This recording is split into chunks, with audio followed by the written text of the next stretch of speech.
So let's talk about revenue and the gas tax. The governor mentioned it again during his remarks at the State of the State speech. There had been some developments there.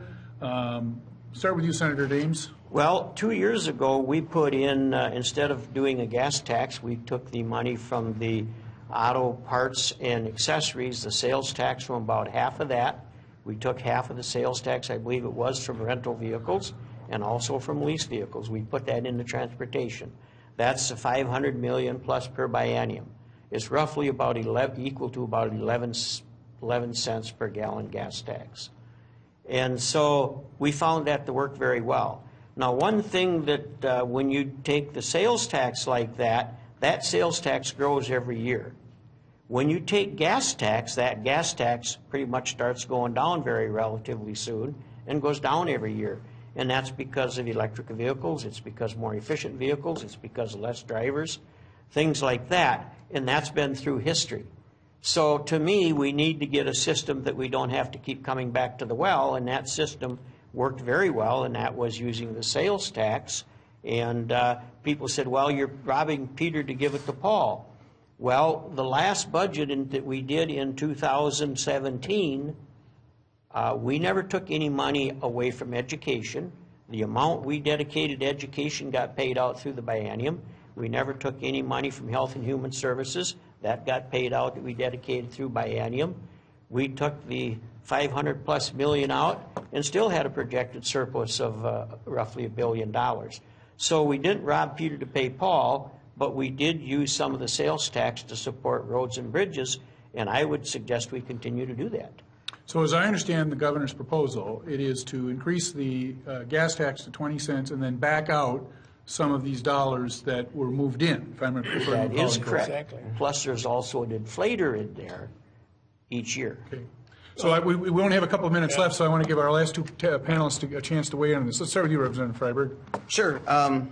Well, my first term, I was elected in 2012. We balanced the budget. Governor Dayton, added a new top-tier income tax. I think that's helped our budget situation a great deal.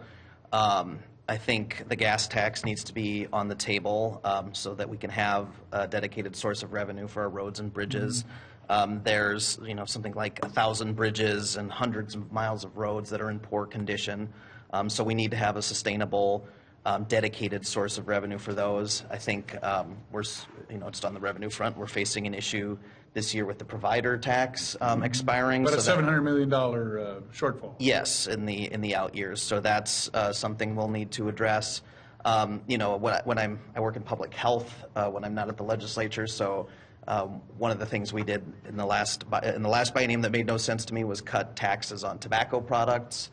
I think that's something that we can look at restoring. That's been indexed to inflation. That's has obviously revenue impact, but also public health impact. It prevents young people from starting to smoke, and it encourages smokers to attempt to quit. So those are a few of the things I'd look at anyway. Very quickly, Representative. Well, a couple other things that are mentioned on this gas tax. There's license tab fee increases and a bunch of other things. It's not just a 20-cent gas tax. There's a lot more involved there.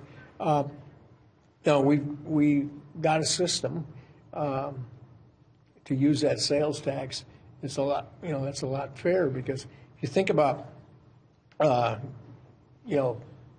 poorer people tend to have older cars quite often. They use a little more gas. It hurts them more. That sales tax, if you got a big expensive car and you got a big expensive bill, you're going to pay more.